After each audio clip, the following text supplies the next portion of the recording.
1990 সালের পর এই প্রথম জাতীয় ঈদগাহ ময়দানে রাষ্ট্রপতি মোহাম্মদ শাহাবুদ্দিন ও প্রধানমন্ত্রী তারেক রহমান একসাথে ঈদের নামাজ আদায় করবেন। ঈদের নামাজের জন্য প্রস্তুত জাতীয় ঈদগাহ। সকালে জাতীয় ঈদগাহের সবশেষ অবস্থা পরিদর্শনে যান স্থানীয় সরকার প্রতিমন্ত্রী মীর শাহে আলম, ঢাকা দক্ষিণ সিটি কর্পোরেশনের প্রশাসক মোহাম্মদ আব্দুস সালাম এবং ডিএমপির ভারপ্রাপ্ত কমিশনার মোহাম্মদ সরওয়ার। বিস্তারিত সাইমুম জান্নাত প্রভার প্রতিবেদনে।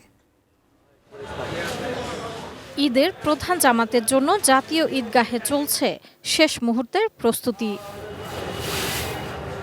এবার এখানেই রাষ্ট্রপতি মোহাম্মদ শাহাবুদ্দিন ও প্রধানমন্ত্রী তারেক রহমান ঈদের নামাজ আদায় করবেন। সকাল 8:30টায় ঈদের প্রধান জামাত। সকালে জাতীয় ঈদগাহ পরিদর্শন করেন স্থানীয় সরকার, পল্লী উন্নয়ন ও সমবায় মন্ত্রণালয়ের প্রতিমন্ত্রী মীর শাহে আলম।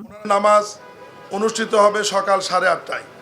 এই সময়ের মধ্যে যে সমস্ত মুসল্লিরা মহামান্য রাষ্ট্রপতি এবং বাংলাদেশের সবচাইতে এখন জনপ্রিয় প্রধানমন্ত্রী জনাব তারেক রহমানের সঙ্গে যারা ঈদের জামাতে নামাজ আদায় করতে চান, তাদেরকে আমি তার অনেক পূর্বেই এখানে আসবার জন্য দাওয়াত করছি।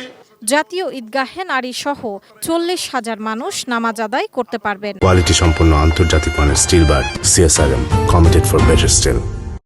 মেডিকেল টিম এখানে থাকবে, অজুর ব্যবস্থা থাকবে, ভদ্র মহিলাদের জন্য, মুসল্লিদের জন্য আলাদা ব্যবস্থা থাকবে, সাধারণ মুসল্লিদের জন্য আলাদা ব্যবস্থা থাকবে।